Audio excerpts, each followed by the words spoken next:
Drafting worldwide, wide.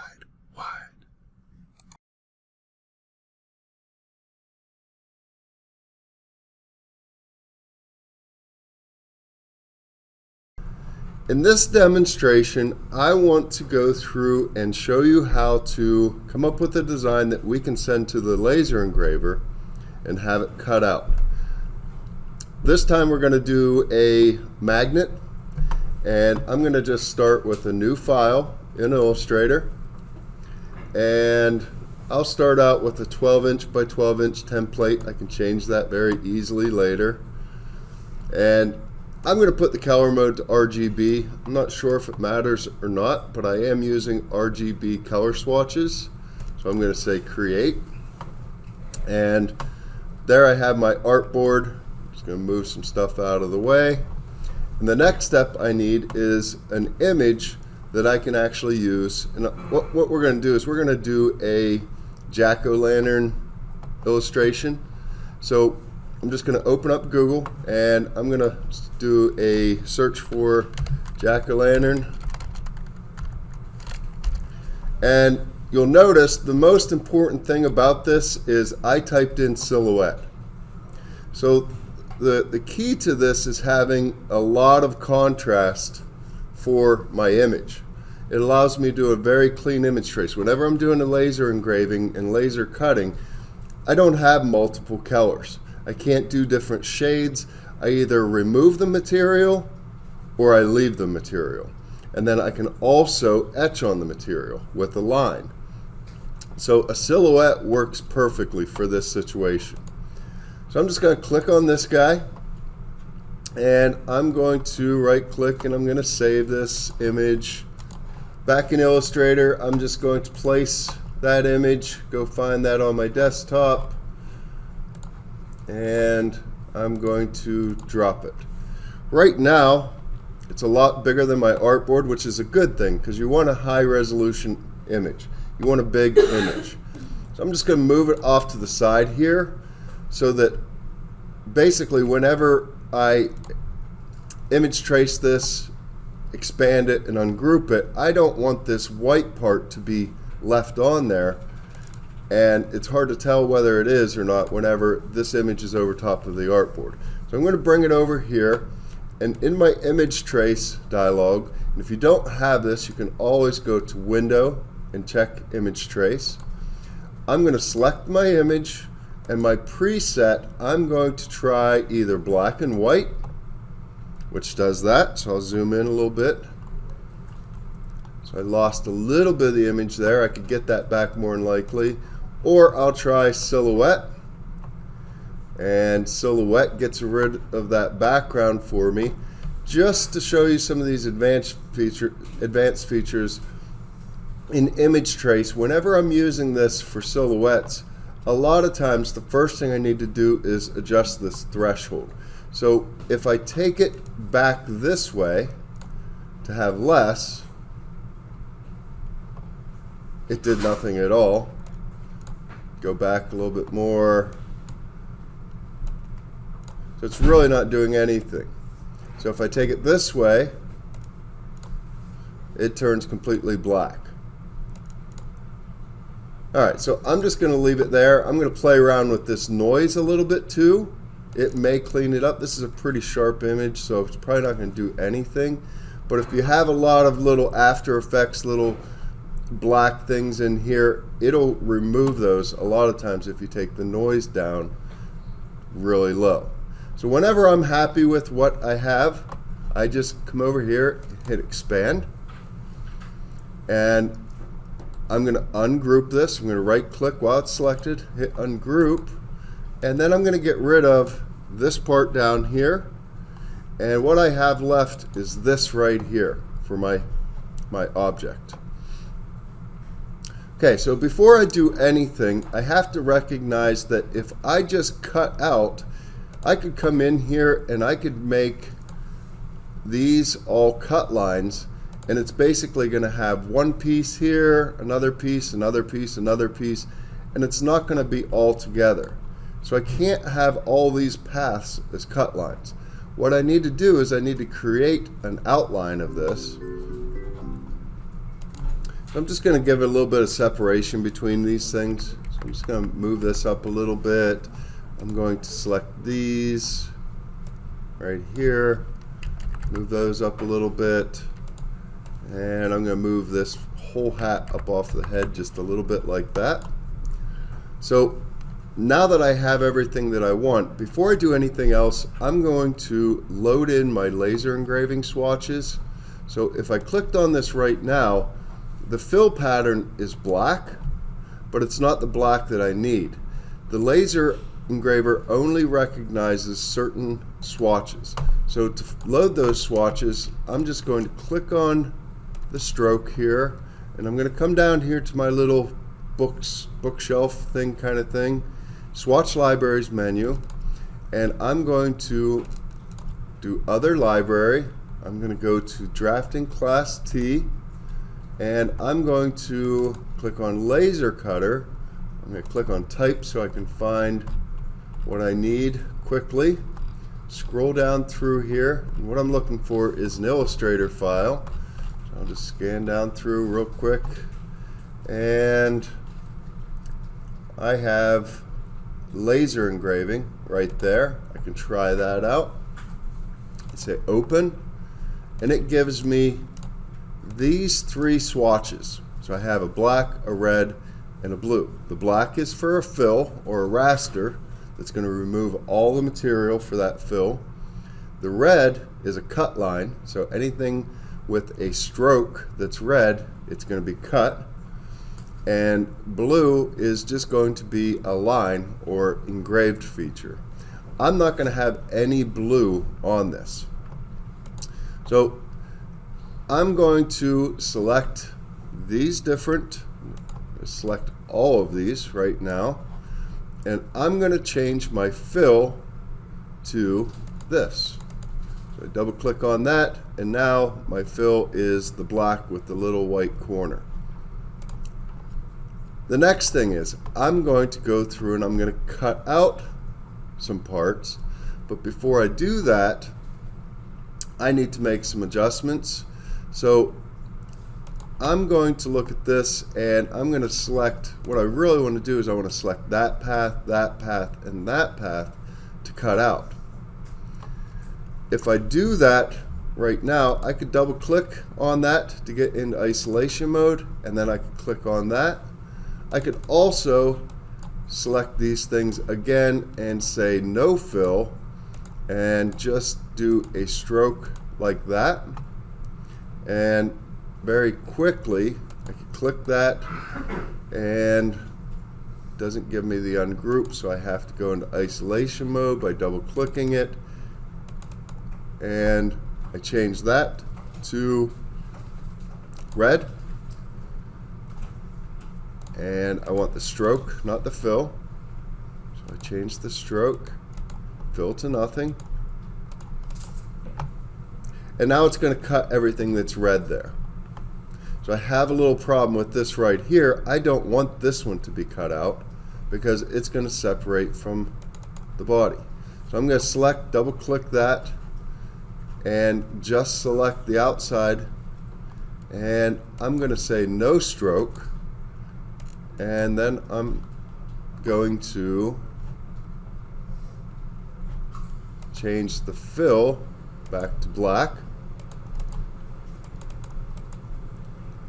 And I lost that stroke for some reason. I'm going to do that one more time.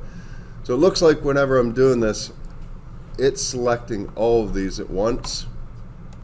Alright, so the problem that I'm having is whenever I try to change the one path, it's changing the path on the outside as well. So the way that I'm going to fix this, and this is kind of an oddball thing, this won't happen every time, I'm going to select all this, and I'm going to turn the fill off just so I can see what's going on. And I'm going to come down here to this quick action. It says release compound path. So basically a compound path is multiple paths all put together into one. So I say release, and now I can select the mouth, hold shift, and select the eyes, and I'm going to leave those as red, and I'm going to make this outer one with a fill. And one last thing, whenever I'm picking these red, the stroke needs to be 0.001. So my stroke thickness has to be 0.001. This out here, I'm going to change that fill back to the black. And remove that. So the major problem that I'm having right now is I do not want this head to cut out, but I do want the eyes to cut out. So if I come in here and I select this and I release this compound path, now all of a sudden my eyes and mouth won't cut out because it's all fill. So what I'm going to do to try to fix this is I'm going to, first of all, I'm going to turn my fill off for the moment, and I'm going to double click this, and I'm going to, let's see, I'm going to release this. I'm going to change this one to no stroke, but I want the fill of black. I'm going to select the mouth, and I'm going to leave that cut out, and I'm going to make this the 0.001. I'm going to do the same thing with the eyes, and I'm going to make that 0.001 for the stroke thickness. Up here, I'm going to go ahead and leave these as they are, and I want them to be filled. So I don't want any stroke at all on these. So I'm going to turn the stroke off, and I'm going to make the fill the black raster. And basically what's going to happen is the laser is going to come through and raster these, and then the eyeballs in the mouth are going to just drop out. So it's a little bit wasteful as far as the laser goes, but it should work. Alright, so the next step, and this would be the big next step that most of you that would have to do through this process. We're going to make a cut line to have this whole thing cut out. So I'm going to switch over to my layers tab, and I'm going to grab this layer and I'm going to drag it down onto the plus symbol with the box around it. I'm going to make a new layer. I'm going to lock and turn off layer 1, and then layer 1 copy is going to be my current layer. At this point, I could just delete some of this inner stuff, and I'm going to select this whole object, go back to properties. I'm going to turn my fill off completely, and I'm going to bump my stroke up to like 3 so you can see what's going on, and I'll make it 5. Now I'm going to object, path, offset path, and I'm going to try 0.25. Now remember, I haven't scaled this down yet, so this number doesn't really matter. I'm just trying to get it to the point where all of this connects together. So, and you can see that this overlaps everything. If I had this down at 0.05, then this part right here would still fall away from this part. So I'm going to, like I said, I'm going to go to I'm going to be extreme and say 0.35, like that. And I can play around with miter, round, or bevel.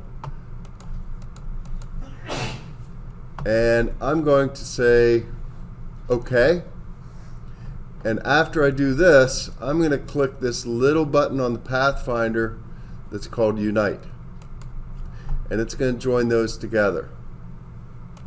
So now all this stuff on the inside can just be deleted. This right here, I really offset that out a lot more than I'd want to. I offset it out. Let's see, we're going to go back to Object Path, Offset Path. I offset it out 0.35. So I'm going to offset this back in minus 0.2.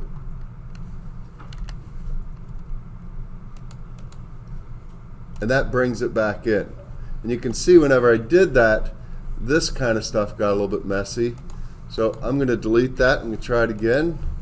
Object, Path, Offset Path. And this time instead of bevel, I'm going to try round. So that rounds it out. Miter would look like that. I'll try miter, see how it goes. Say OK, delete the outer one. And right now, I'm going to change this back to point. Oh, before I do that, I'll turn the layer back on so you can see what it looks like. I'm going to go back to my layers. I'm going to turn that one on, and it looks pretty good. So I'm going to, at this point, unlock that layer. I'm going to select that outline, go back to properties, and I'm going to make this 0.001. The last thing I'm going to do is I'm going to take this whole thing and I'm going to group it together. You don't have to do this. This just makes it a little bit easier to mess around with. And I'm going to resize it. So with my proportions checked, I want this thing to be about 4.25 inches high for a magnet. And I'll just real quickly double check to make sure my strokes stayed the size they needed. And they did, 0.001. At this point, I can just file, and I'm going to save as, and I'm going to put this in drafting class T.